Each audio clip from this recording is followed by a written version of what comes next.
আদম আলাইহিস সালামের কোন জায়গা থেকে হাওয়া আলাইহিস সালামকে সৃষ্টি করা হয়েছে? বলেন।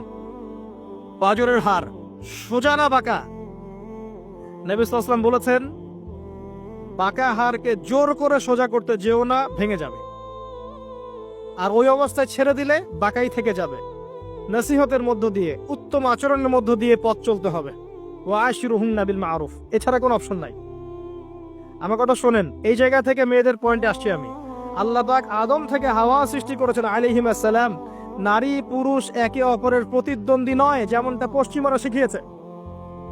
এখনকার আধুনিক আইন যা শিখাচ্ছে নারী পুরুষ একে অপরের প্রতিদ্বন্দ্বী, এখানে আল্লাহ বলছেন নারী পুরুষ একে অপরের পরিপূরক, একজন আরেকজনের অংশ, মহব্বত ভালোবাসা প্রণয়ের মাধ্যম, একে অপরের প্রতিদ্বন্দ্বী নয়। এখনকার সমাজ শিখায় ছেলে পড়লে আমি কেন পারবো না, সে পড়লে আমি কেন পারবো না, এটা শেখায় না?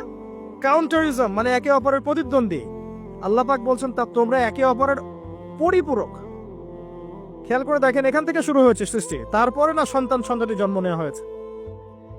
এখান থেকে আপনাকে হেদায়েত দিতে হবে যে নারীদেরকে বলবো, আপনারা পুরুষদের প্রতিদ্বন্দ্বী নন, আপনারা পুরুষদের পরিপূরক। একজন নেককার নারী একজন পুরুষের পিছনে থাকলে এই পুরুষ বিশ্ব জয় করতে পারবে ইনশাআল্লাহ। পরে আসেন নূহ আলাইহিস সালাম, তার স্ত্রী কি ঈমান এনেছিল? ঈমান আনে নাই। এখানে মনে রাখবেন, আপনি যদি ঈমান না আনেন, আকীদা ঠিক না করেন, আমল ঠিক না করেন, আপনার পরিচয়, বংশ, গোত্র, বর্ণ আপনাকে বাঁচাতে পারবে না। নূহ আলাইহিস সালামের স্ত্রী জাহান্নামে চলে গেছে, লূত আলাইহিস সালামের স্ত্রী জাহান্নামে চলে গেছে, যদিও তারা নবীদের আন্ডারে ছিলেন। আল্লাহর রাসূল সাল্লাল্লাহু আলাইহি ওয়াসাল্লাম তার মেয়ে ফাতিমা রাদিয়াল্লাহু আনহাকে বলেছেন, দুনিয়াতে যা চাওয়ার আমার কাছে চেয়ে নাও, পরকালে তোমার উপকার করতে পারছি না আমি। আর ফাতিমা রাদিয়াল্লাহু আনহা কেমন মানুষ ছিলেন আপনারা জানেন? তো আমি আমাদের মা বোনদেরকে অনুরোধ করবো, আল্লাহকে ভয় করেন, নিজের নফস ঠিক করেন, নিজের কবরের ফিকির করেন, আমল আকীদা ঠিক করেন। আপনি কত বড় আলেমের স্ত্রী, কত বড় শাইখের স্ত্রী, আপনি আপনার স্বামী কত বড় পলিটিক্যাল লিডার, কত বড় সোশ্যাল লিডার, এটার মানদণ্ড আল্লাহ দেখবেন না। আপনার ঈমান, আমল, তাকওয়া শুধু আল্লাহ পাক দেখবেন। আসেন কোরআনের পাতায় পাতায় যাই, চলেন আপনাকে নিয়ে যাচ্ছি। ইব্রাহিম আলাইহিস সালাম নাম শুনেছেন? তার স্ত্রী সারা আলাইহিস সালাম পৃথিবীর সুন্দরী নারীদের মধ্যে অন্যতম। দুজন সুন্দরী নারীর কথা এসেছে, একজন হাওয়া আলাইহিস সালাম, একজন সারাহ আলাইহিস সালাম। আমাদের এই সব সুন্দরী নারীদের চেয়ে হাজার গুণ সুন্দরী ছিল, অত্যন্ত সুন্দরী। খেয়াল করে দেখবেন, এই যে ইব্রাহিম আলাইহিস সালামের বংশধর যারা, তাদের চেহারা এবং মানে সুরত কিন্তু অত্যন্ত সুন্দর। আমাদের নবী মুহাম্মদ সাল্লাল্লাহু আলাইহি ওয়াসাল্লাম প্রচন্ড সুন্দর ছিলেন না? তার আদি পিতাকে ইসমাইল আলাইহিস সালাম না? ইসমাইল আলাইহিস সালাম ইব্রাহিম আলাইহিস সালামের সন্তান নয়? ওই দেখেন ব্লাড চলে আসছে। ইউসুফ আলাইহিস সালাম, তার বাবাকে ইয়াকুব আলাইহিস সালাম, তার বাবা ইসহাক আলাইহিস সালাম, তার বাবা ইব্রাহিম আলাইহিস সালাম, ওই যে একই লেগেসি দেখেন। তারা প্রচন্ড সুন্দর ছিলেন। এমনকি নবী সাল্লাল্লাহু আলাইহি ওয়াসাল্লাম মেরাজের রাতে গিয়ে যখন ইব্রাহিম আলাইহিস সালামের সাথে সাক্ষাৎ করেছেন, তিনি পরে বলেছেন যে আমার শাকল, সুরত আর ইব্রাহিম আলাইহিস সালামের চেহারার মধ্যে অনেক মিল আছে, সাদৃশ্য আছে, একই রকম। আমরা কিন্তু দরুদের মধ্যেও মুহাম্মদ সাল্লাল্লাহু আলাইহি ওয়াসাল্লামের নামের পাশে ইব্রাহিম আলাইহিস সালামের নাম বলছি। তাদের উভয়ের জীবনে প্রচন্ড মিল ছিল, একই রকম ছিল। পয়েন্টে আসেন, সারা আলাইহিস সালাম অত্যন্ত সুন্দরী ছিলেন। তিনি একাই তার স্বামীর সাথে বের হয়ে চলে গেলেন, তার সাথে কেউ নাই। ইব্রাহিম আলাইহিস সালামের সাথে পরিবার নাই, সমাজ নাই, কেউ নাই। তার স্ত্রী আছে। একজন নেককার স্ত্রী সাথে থাকলে স্বামী বিশ্ব জয় করতে পারবে। এই জায়গায় আমি ছেলে মেয়ে সবার জন্য হেদায়েতের কথা বলছি। মেয়েরা আমাকে অনেক অভিযোগ দিয়েছে, মেয়ে নিয়ে কোনো কথা বলি না ওয়াজের মধ্যে। আমি এখন কিছু কথা বলে শেষ করছি ইনশাআল্লাহ। সারা আলাইহিস সালাম যখন যাচ্ছেন, একজন লম্পট রাজা, মনে আছে, লম্পট একজন বাদশা তাকে ভোগ করতে চেয়েছিল, তুলে নিয়ে কিডন্যাপ করেছে। এই সময় ইব্রাহিম আলাইহিস সালাম মাজুর ব্যক্তি, নামাজে দাঁড়িয়ে গেছেন, আল্লাহর কাছে সাহায্য চাচ্ছেন। এটাই নবীগণের সুন্নাহ, কোনো সমস্যায় পড়লে নামাজে দাঁড়িয়ে যেতেন। আর আমরা এখন সমস্যায় পড়লে হাউমাউ শুরু করি, তাই না? আর এদিকে সারা আলাইহিস সালাম আল্লাহর কাছে দোয়া করছেন, আল্লাহ তুমি যদি জেনে থাকো আমি আমার সতীত্ব আমার স্বামী ছাড়া অন্য কাউকে দেই নাই, তাহলে আজকে এই জালেমের হাত থেকে আমাকে রক্ষা করো। হাত বাড়াতে না বাড়াতেই তার হাত অবশ্যই পড়ে গেছে। সুবহানাল্লাহ। তিনবার চেষ্টা করেছে, তিনবার বেহুশ হয়ে পড়ে গেছে। এই সারা আলাইহিস সালামের মতো সতীত্ব রক্ষাকারী জেনারেশন কি এখন আছে? এখন তো নিজে নিজে সতীত্ব বিলিয়ে দিতে পারলে বাঁচে। এমনকি কেউ যদি নাও নেয় সতীত্ব, দেখা যায় যে নগ্ন ছবি তুলে ইমো, ফেসবুক, হোয়াটসঅ্যাপে আপলোড দিয়ে শেষ করে ফেলছে। তাই করছে না? ভিডিও কলে প্রেম হচ্ছে, আপনার এই যে গার্লফ্রেন্ড বয়ফ্রেন্ডের সাথে কফি খাচ্ছে, বিছানায় যাচ্ছে, ডেটিং করছে। বিয়ের আগে সব শেষ, বিয়ের পরে যখন এরা কোনো ঘরে যাবে, ওই ঘরে কি সুখ আসবে, শান্তি আসবে? মা বোনদেরকে বলবো, আর আমাদেরকে খেয়াল রাখতে হবে, আমরা যেন আমাদের ঘরে সারা আলাইহিস সালামের মতো মেয়ে স্ত্রী তৈরি করতে পারি। আল্লাহ পাক তৌফিক দান করুন। দেখেন সতীত্বের পাওয়ার, আল্লাহ পাক হাত অবশ করে ফেললেন। এবার ওই বাচ্চা হাদিয়া দিচ্ছে হাজারা আলাইহিস সালামকে। ঠিক আছে, হাজারা আলাইহিস সালামকে ইব্রাহিম আলাইহিস সালাম বিয়ে করলেন। কি জন্য করলেন? সন্তানের জন্য। বাই দ্য ওয়ে, এখন আবার একাধিক বিয়ে যদি কেউ করে ফেলে, তাকে সমাজে এবার বাঁকা চোখে দেখা হয়, তার মনে চরিত্র সমস্যা আছে। কিন্তু বিয়ে না করে বিয়ের আগে 10টা প্রেম করলে কোনো সমস্যা নাই, বিয়ের আগে 1000টা জেনা করলে কোনো সমস্যা নাই, পতিতালয়ে গেলে সমস্যা নাই, ফ্রি মিক্সিং গেলে সমস্যা নাই, গার্লফ্রেন্ডকে নিয়ে ঘুরতে গেলে ডেটিং করলে কোনো সমস্যা নাই। আবার বিয়ে করে ঘরে স্ত্রী থাকতেও বাইরে পরকীয়া করলে কোনো সমস্যা নাই। এগুলোকে আমরা উন্মুক্ত করছি, কিন্তু কেউ সাহস করে যদি কোনো বিধবার দায়িত্ব নেয়, কোনো তালাকপ্রাপ্তর দায়িত্ব নেয়, কোনো অসহায়ের দায়িত্ব নেয়, তাকে খারাপ চোখে দেখা। এই হলো আমাদের সাইকোলজি এখন। অথচ আল্লাহ পাক এই বিধানটা দিয়েছেন কোরআন এবং সুন্নাহয়। যাই হোক, তার জন্য শর্ত আছে, শর্ত পূরণ না হলে করবেন না, কখনো ফরজ নয়। কিন্তু কেউ যদি শর্ত পূরণ করে করতে পারে, তাকে ডিসকারেজ কেন করতে যাবেন? সমাজ চেঞ্জ হয়ে গেছে। হাজারা আলাইহিস সালাম, এখান থেকে আমি আমাদের মা বোনদেরকে এবং আমাদেরকে একটা হেদায়েতের কথা বলবো ইনশাআল্লাহ। হাজারা আলাইহিস সালামের ঈমান, আমল, তাওয়াক্কুল দেখেন। তার গর্ভে আল্লাহ পাক সন্তান দিলেন ইসমাঈল আলাইহিস সালামকে। এবার আল্লাহ পাক বলছেন রেখে আসো। কোথায়? ওই মক্কায়, জনমানব শূন্য জায়গায় রেখে আসলেন। সাথে আছে সামান্য পানি, কিছু খেজুর রেখে আসছেন, এবং ইব্রাহিম আলাইহিস সালাম পিছনে হেঁটে চলে যাচ্ছেন। হাজারা আলাইহিস সালাম বলছেন, আইনা তাযহাবু ইয়া ইব্রাহিম, আপনি কোথায় যাচ্ছেন হে ইব্রাহিম? আপনি আমাদেরকে জনমানব শূন্য জায়গায় ফেলে কোথায় চলে যাচ্ছেন? ইব্রাহিম আলাইহিস সালাম কিচ্ছু বলছেন না, বুকের মধ্যে পাথর। স্ত্রী সন্তানকে জনমানব শূন্য জায়গায় রেখে গেলে কি ভালো লাগবে কারো? বুকের মধ্যে পাথর, চুপ করে আছেন। এক পর্যায়ে হাজারা আলাইহিস সালাম বলছেন, আপনি কি আল্লাহর আদেশে এই কাজটা করছেন? তখন তিনি বলছেন, হ্যাঁ, নাম, এতটুকু বলেছেন, আমি আল্লাহর আদেশে করছি। এবার এই দেখেন, হাজারা আলাইহিস সালাম বলছেন যে যদি আল্লাহর আদেশে আপনি করে থাকেন, তাহলে আল্লাহ কোনোদিনও আমাদেরকে ধ্বংস করবেন না ইনশাআল্লাহ। তাওয়াক্কুল। আমি আপনাকে বুঝাই, এখানে কোনো মানুষ নাই, কোনো খাবার নাই, কোনো পানিও নাই, তারপরেও তিনি বলছেন আল্লাহ ধ্বংস করবেন না। আপনি কি বুঝতে পারছেন কি অবস্থা? এবার খাবার পানি শেষ হয়ে গেল, সাই করছেন সাফা টু মারোয়া, মারোয়া টু সাফা, শুধু 1 ফোঁটা পানির জন্য। কাকে খাওয়াবেন? বাচ্চাকে। এই দৌড়টা আল্লাহ পাকের কাছে এত পছন্দ হয়েছে, কিয়ামত পর্যন্ত হজের মধ্যে আল্লাহ পাক রেখে দিয়েছেন এটাকে। আপনি সাই করছেন, এটা কার সুন্নাহ? হাজারা আলাইহিস সালামের। হজের ম্যাক্সিমাম কাজগুলি তাদের পরিবারের কেন্দ্রিক। জামরায় পাথর নিক্ষেপ করা, এই যে তাওয়াফ করছেন, মাকাম ইব্রাহিমে দাঁড়িয়ে নামাজ পড়ছেন, সব কিন্তু এই বংশের সাথে জড়িত। এই ইসমাঈল আলাইহিস সালাম, এই হাজারা আলাইহিস সালামের গর্ভ থেকে এসেছেন। যেমন মা তেমন সন্তান। ইসমাঈল আলাইহিস সালামকে তার বাবা মানুষ করেননি, তাকে মানুষ করেছেন তার মা। বাবা কিন্তু অনেক দূরে, মাঝে মাঝে আসেন, মাঝে মাঝে যান। কথা বুঝতে পারছেন?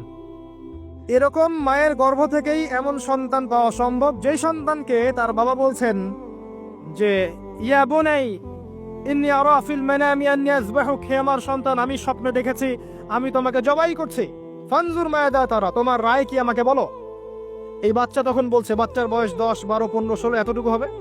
সে বলছে, ইয়া আবাতি, হে আমার বাবা, ইফআল মা তুমার, আপনাকে যা আদেশ করা হয়েছে তাই করেন। সাতাজিদুনি ইনশাআল্লাহু মিনাস সাবিরিন, ইনশাআল্লাহ আপনি আমাকে ধৈর্যশীল পাবেন।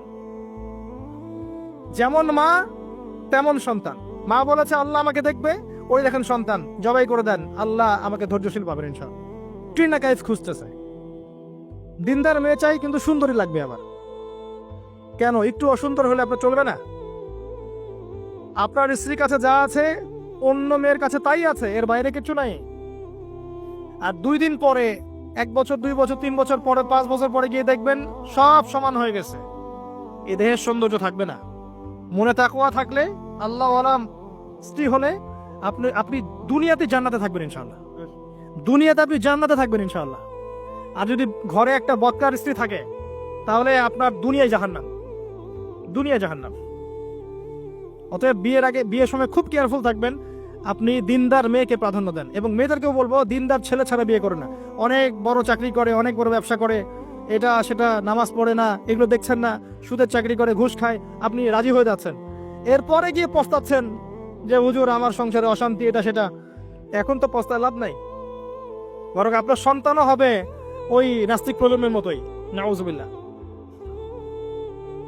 আমরা দুনিয়ার স্বার্থ খুব ভালো চিনি। দুনিয়ার স্বার্থকে ত্যাগ করে দিনকে অগ্রাধিকার দেন, আল্লাহ পাক কবুল করবে ইনশাআল্লাহ। এই হলো ইসমাইল আলাইহিস সালামের মা। তিনি যেমন সন্তান তেমন এখানে আমাদের জন্য আদর্শ আছে। এখনো যদি আমরা দিনের বিজয় চাই, প্রত্যেক পরিবারের কর্তাকেও হতে হবে ইব্রাহিমের মতো আলাইহিস সালাম। প্রত্যেক পরিবারের সন্তানদেরকে হতে হবে ইসমাইলের মতো আলাইহিস সালাম। প্রত্যেক পরিবারের মা বোনদেরকে হতে হবে হাজরা সারার মতো। তবে আদর্শ পরিবার হবে ইনশাআল্লাহ।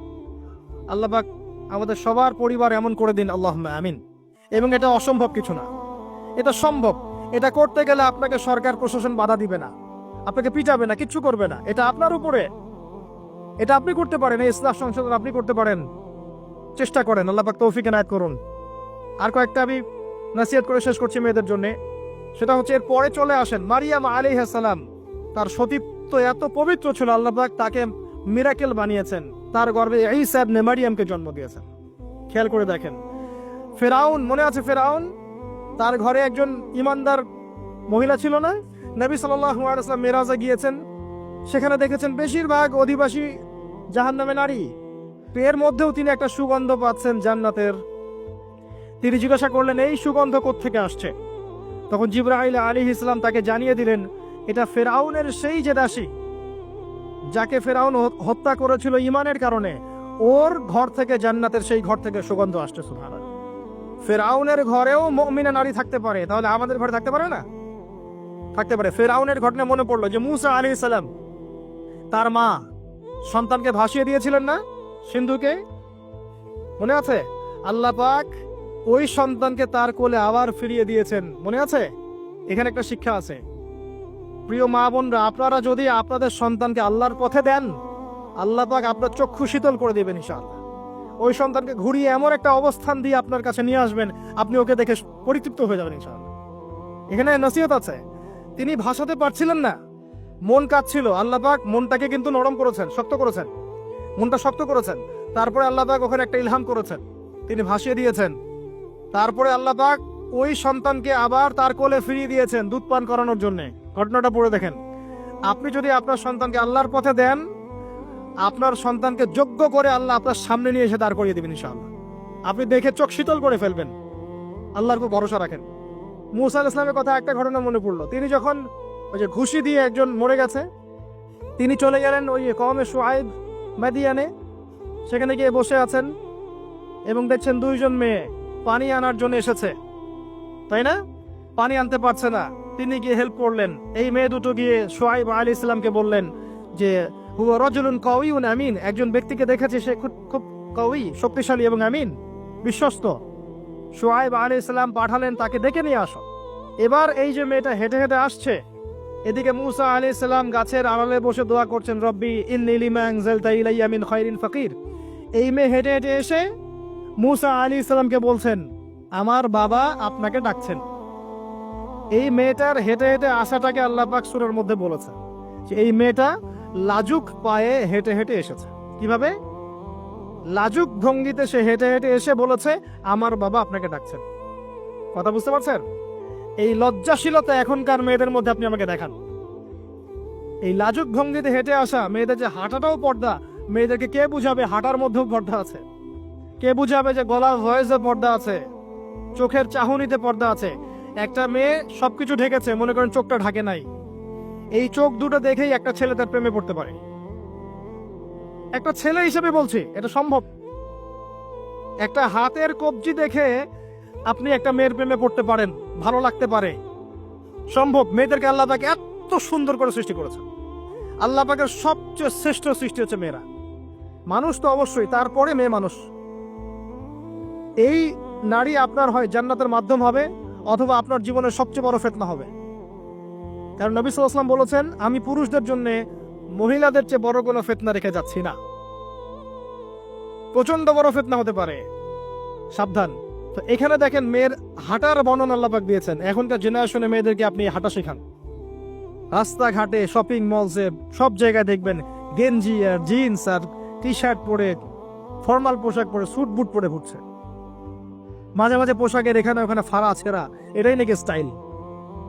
এমন পোশাক পরছে যেটা পরেও দেহের অঙ্গ প্রত্যঙ্গ বোঝা যাচ্ছে, এমন পোশাক পরছে যেটা বাহির থেকে ভিতরের অঙ্গ দেখা যাচ্ছে। অমুসলিমদের পোশাক পরছে, ছেলেদের পোশাক পরছে, এগুলো সবই আখিরুজ্জামানের সাইন। আখিরুজ্জামান এরকম মেয়েদের সংখ্যা বাড়বে। নিসাউন কাসিয়াতুন আরিয়া, এরা কাপড় পরেও নগ্ন থাকবে। মুইলাতুন মামিলাত, এরা মানুষকে আকৃষ্ট করবে, নিজেরাও আকৃষ্ট হবে। এরা জান্নাতের গন্ধও পাবে না, যদিও জান্নাতের গন্ধ যোজন যোজন দূর থেকে পাওয়া যায়। আখিরুজ্জামানের সাইন আপনি দেখবেন, মেয়েরা ছেলেদের পোশাক পরে ঘুরছে। এখন এই শুআয়ব আলাইহিস সালামের মেয়ের মতো এদেরকে কে লজ্জা শেখাবে? নাই লজ্জা শরমের বালাই। স্যার ক্লাস নিচ্ছে, সে গোল হয়ে বসে আছে, কোচিং করছে। টিচার গায়রে মাহরাম, সে ক্লাস নিচ্ছে, পড়াচ্ছে, গোল টেবিল করে বসে আছে মেয়েরা। দেখবেন কারো গায়ে হিজাব নাই, সালোয়ার কামিজ পরে ক্লাস করছে এবং দেহের অঙ্গ প্রত্যঙ্গ বোঝা যাচ্ছে। এবং কোনো কোনো সময় দেখবেন টিচারও সুযোগ নিচ্ছে, গায়ে হাত দিচ্ছে, বলছে ও তো আমার মেয়ের মতো। হ্যাঁ, আমরা তো ইউনিভার্সিটিতে পড়েছি। এরপরে খেয়াল করে দেখবেন টিচারের সাথে ছাত্রীর প্রেম হয়ে গেছে। কত মেয়ে যে রেপের শিকার হচ্ছে, মুখ ফুটে বলে না। যে কয়টা খবর আসে পেপার পত্রিকা, এগুলো খুব নগণ্য খবর। বাস্তবতা আরো অনেক কঠিন, পরিসংখ্যান অনেক বেশি, অনেক বেশি। মেয়েরা তো আর মুখ ফুটে বলবে না আমার সাথে এরকম অন্যায় করা হয়েছে। কিছু কিছু মেয়ে যখন বলে তখন আপনি খবর পান। অনেক মেয়ে প্রাইমারি স্কুল থেকেও, তারা প্রাইমারি লেভেল থেকে একদম বয়স যখন 10-15 এখান থেকে শুরু করে কলেজ পর্যন্ত ধর্ষণের শিকার হয়েছে, রেপের শিকার হয়েছে। গার্লফ্রেন্ড বয়ফ্রেন্ডের দ্বারা বা টিচারের দ্বারা, কোনো কোনো ক্ষেত্রে চলতে ফিরতে গুন্ডা মাস্তানের দ্বারা। এটা হচ্ছে ফ্রি মিক্সিং এর কারণে। ছেলে আর মেয়েকে আপনি একসাথে জড়িয়ে দিয়েছেন, এগুলো চলবেই এখন। অনেক সময় এমনও হয়েছে, মেয়ে পড়াচ্ছেন, চারপাশে গোল হয়ে বসে আছে ছেলেরা। আর কখন আমরা এমনও দেখেছি যে কলেজে মাঠের মধ্যে বসে আছে ছেলে মেয়ে একসাথে গোল হয়ে, গ্রুপ স্টাডি। মিথ্যা কথা বলছে? Group study. কলেজে আন্দোলনের সময় দেখেছি, কোনো দাবি নিয়ে আন্দোলন হচ্ছে, দেখবেন যে এই যে ছেলে শুয়ে আছে মেয়ের কোলে মাথা দিয়ে, মনে হচ্ছে সে যেন তার স্ত্রী মনে হয়। এগুলো কি? এগুলো চলছে এখন। এখানে আপনি কিভাবে আপনার বাসায় পর্দা ধরে রাখবেন? কিভাবে সম্ভব?